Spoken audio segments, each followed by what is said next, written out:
So now, it is my privilege, and indeed my pleasure, to introduce Anita Mcgann, the president of the Academy of Management. Let me begin with the facts.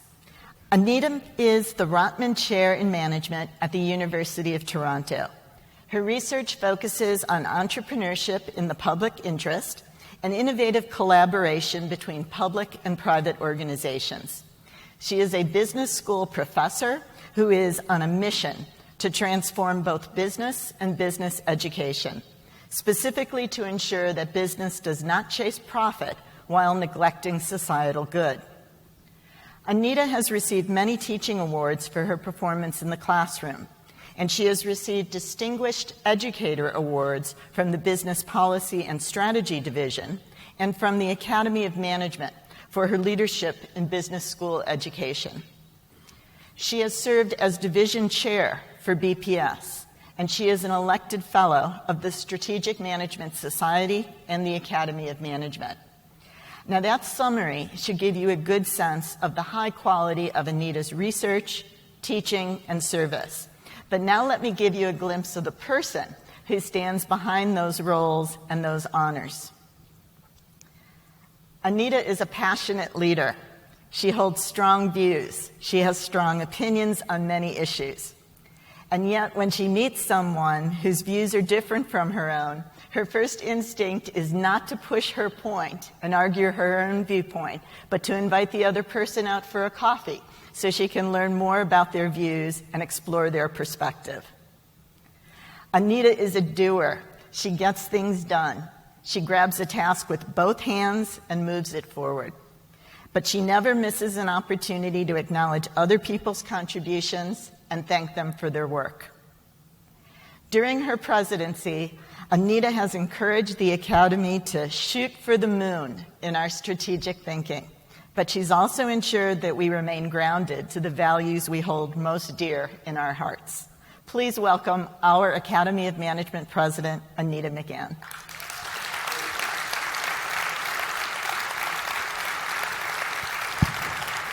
Well, thank you so much.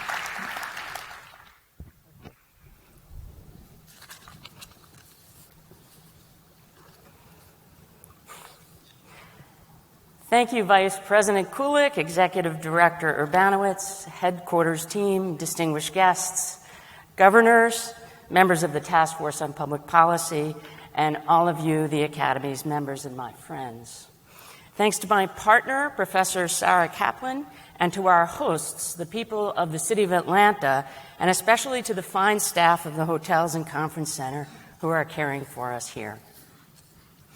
I have come here this morning to talk with you, not on behalf of the Academy, but as myself, as a New Yorker who left this country and who has returned home. As a member of this Academy, furious and heartbroken that our friends and colleagues from 6 countries in the Middle East cannot be here. I am here in their names, in the name of my co-author, Professor Keyvan Vakili, stuck in London, and in the name of every other member whose movements have been restricted, not just here in the United States, but anywhere in the world.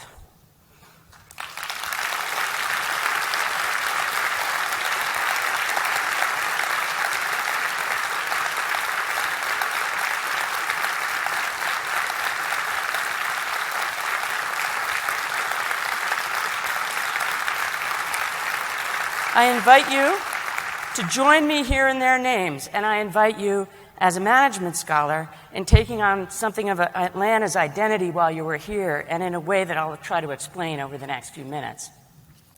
What does it mean to be in Atlanta? Now, Atlantans are as diverse as in any city, but one thing they share is an inclination toward the hard, gritty work of securing freedom. Now, I know this because my family of origin, my mother and 2 brothers, moved here 41 years ago. They immigrated here seeking the same things that immigrants everywhere seek: economic opportunity, peace, and prosperity. They came seeking a chance for a better future, and they found it. This story of immigration to Atlanta for economic opportunity and freedom is not just their story. Atlanta and the state of Georgia are thriving across sectors, and particularly in high technology. And this success draws immigrants. The Census Bureau estimates that Georgia has attracted inbound immigration over the last 50 years of more people relative to the state's size than any other state in the nation. My mother, Ann English, who sits here in the front row, was one of them. She built a life here as a knowledge worker, and having arrived, fought to make this place fairer and better for others. I believe that she may have been the first woman in the state of Georgia to take out a mortgage in her own name and without a guarantee on the loan from any man, not a husband, nor a father, nor a son.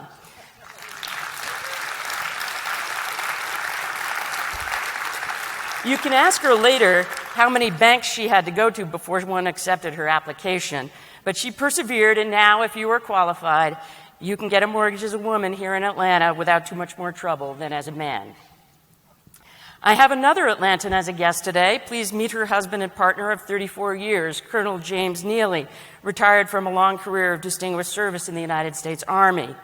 Pacifist as a commander of troops, he is dedicated to preserving the natural environment. Here's the kind of thing that Jim says.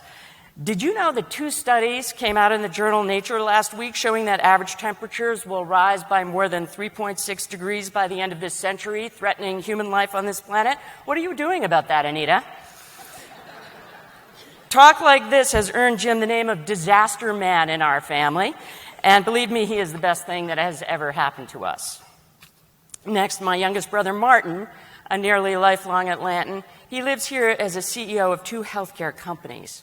He was named after yet another Atlantan, Dr. Martin Luther King Jr., who put forth in 1963 his dream that we would be judged by the content of our character rather than the color of our skin.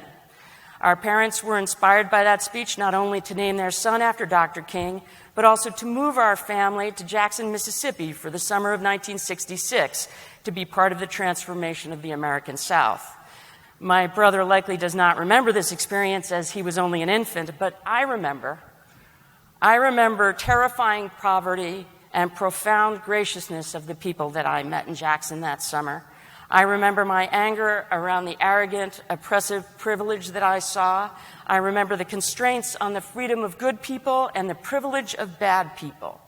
Given Martin's young age, he cannot possibly remember Jackson, but he understands these things in his bones. For it is Martin in our family who has the steely resolve to challenge privilege in the companies that he leads. It would make your blood boil to witness the battles that he must fight in the names of good jobs and affordable health care. He can tell you that digital innovation is trench warfare, and this is because innovation in companies, like most kinds of significant change, threatens power, privilege, and status. My last guest is my brother Bill. Among many other accomplishments, Bill is a retired investment banker and now a social entrepreneur. He founded and leads an organization called Georgia Works, which is located about a mile southwest of here next to the Atlanta City Detention Center, which most folks call the city jail. Georgia Works offers housing to men, many upon release from that jail. Here's the deal that Georgia Works offers. If you're prepared to renounce drugs and alcohol, take responsibility for your past actions, and seek self-sufficiency, then for a year, Georgia Works will house you, support you, train you, and get you a job. A good job, a secure job. The mission is to end homelessness, criminal recidivism, and dependency. Like Martin, Bill holds an MBA, and he brings those skills to Georgia Works, where he manages each case with the solidarity of a brother, the street smarts of an investment banker, and the network of someone who has lived in this city for a long time. As a manager, Bill must be both demanding and forgiving. He lives with these men at that interface between hope and regret to settle the past and to chart a better future. 328 men have graduated from Georgia Works over the past 3 years into jobs around this city, and another group will graduate in a few weeks in a ceremony at which the keynote speaker will be Atlanta's mayor, the Honorable Shirley Franklin. Congratulations.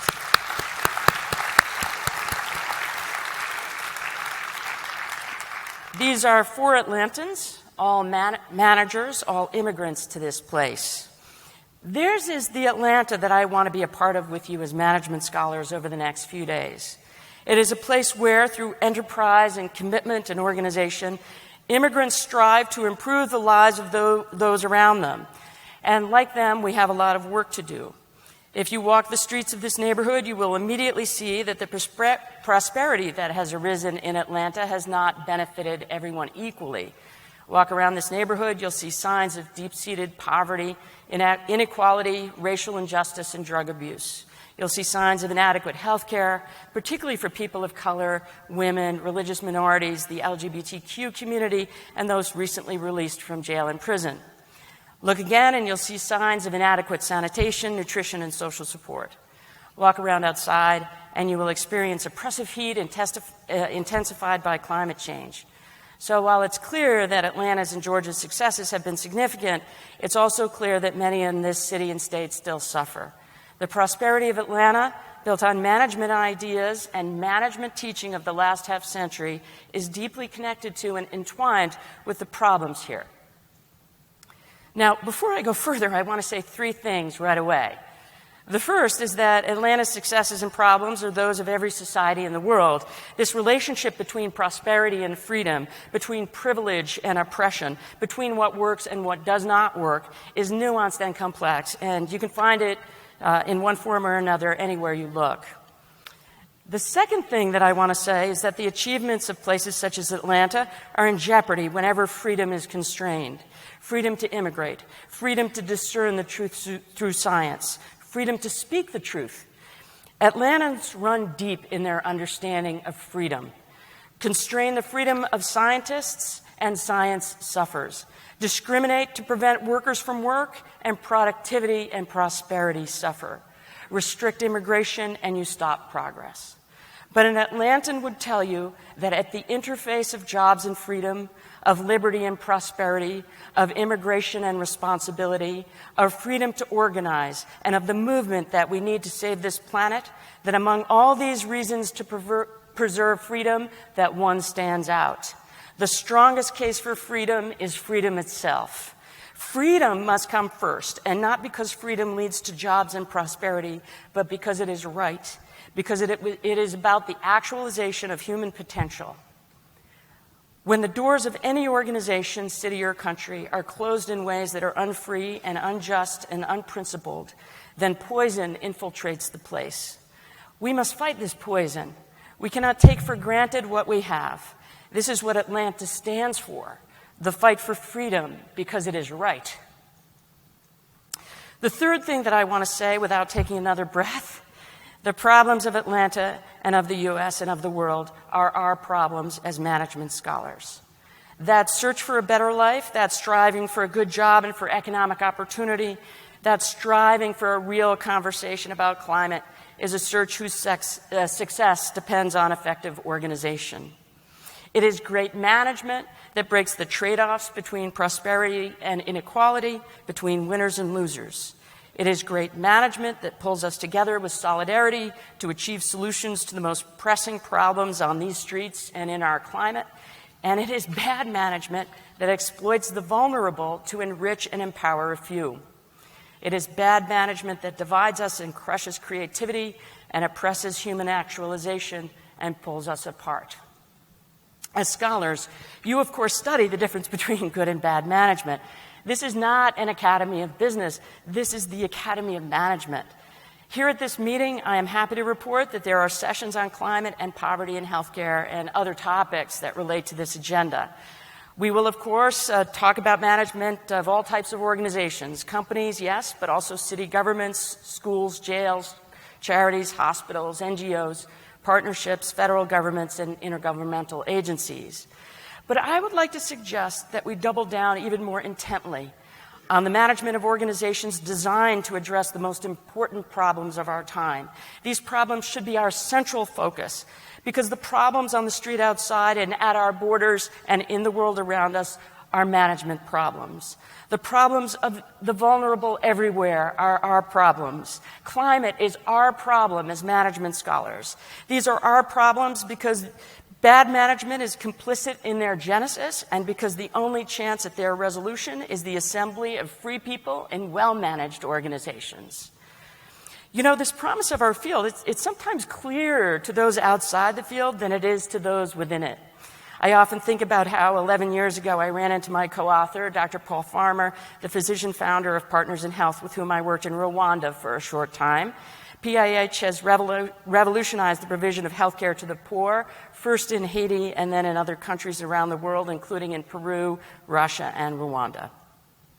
When I told Paul that I sometimes wish I had become a doctor like him, he responded, "What are you talking about, Anita? All my problems are management problems."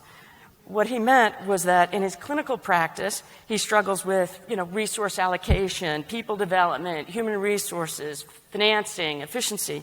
You could say the same things about any organization that seeks to transform healthcare, end homelessness, to elevate the disenfranchised, to fight human trafficking, to advance opportunities for women and transgender people and vulnerable immigrants. The most important problems of our time require the insights of scholars of management and organization, both for their amelioration and for the development of solutions. So how do we take on the world's most pressing problems as our central challenge in the academy? What can we do imprinted by the identity of this city of Atlanta?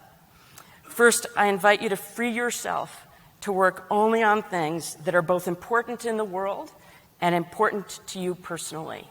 Say no to everything else. Be ambitious. Address problems deeply and comprehensively in broad research programs. Make each paper and teaching assignment a piece of a bigger puzzle on how organizations can meaningfully improve lives. This means that we have to expand our thinking about data and methods and theory. And in the version of this speech that I will write for the Academy of Management Review, I will lay out a theoretical, methodological, and empirical agenda on this front. Accomplishing this agenda will be hard, but it will be worth it. Second, I invite you to stand with strength on your success. Please worry less about failure. Find sustenance in knowing that your work can change lives. The truth is that you have an enormous impact, not only through what you write, but also through what you teach. So please reflect on whether you are dealing comprehensively with the phenomena that you study. Make sure that at the end of your career, you can look back with satisfaction that you've stood against suffering, inequality, and impoverishment, that you've stood for freedom, sustainability, and creativity, that you've used the prosperity that you enjoy to make the world better.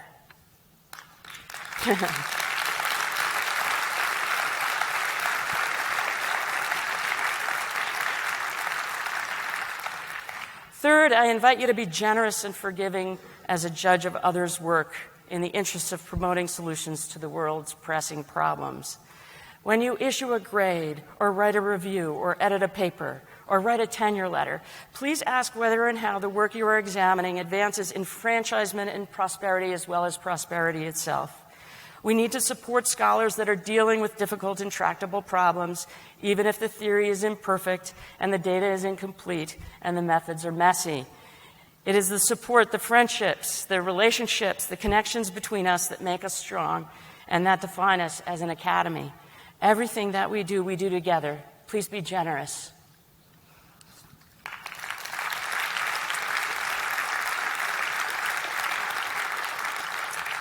Fourth, I invite you to own your own standing as a public intellectual. Blog and tweet and silly GIF about what you believe to be true based on the results of your research. Talk to the media. I appreciate that it's part of our culture as management academics to be precise and to be humble about what we know, to speak with authority only when we truly have expertise on a particular topic. But speak we must. Isn't it true that you know more about the implications of your findings and of the findings of others who are working in your domain than your readers and students? The world needs science, the construction of facts, the truth about great management that creates jobs, supports freedom, transforms vulnerabilities into strengths, stops climate change, and creates prosperity for everyone. And the world equally needs facts and truth about bad management in organizations of all types, the kind that is exploitative and destructive and poisonous to freedom, prosperity, and the environment. Please take up opportunities to bring your ideas into the public domain. Fifth, and finally, I invite you to double down on your commitment to the Academy of Management as an institution of science. We come to Atlanta as scientists to speak the truth, to develop facts. These are the foundations on which we stand. There is as much to do in the Academy to improve lives as there is outside these walls. We can and must strengthen this institution, and we have started. The Board of Governors, with the help of a special task force, has changed our approach on taking stands on public policy and is considering the annual meeting, holding the annual meeting outside North America. But there is much more to do. We have 12% fewer attendees with affiliations at Middle Eastern universities this year. Some members have not come because they are concerned that they might encounter problems at the border, being hassled, for example. And I know of at least one Iranian scholar who is here but cannot leave after the meeting for fear of being unable to return to the United States in the future. If these fine scholars were judged by the content of their character, then they would be sitting in the front row. Restrictions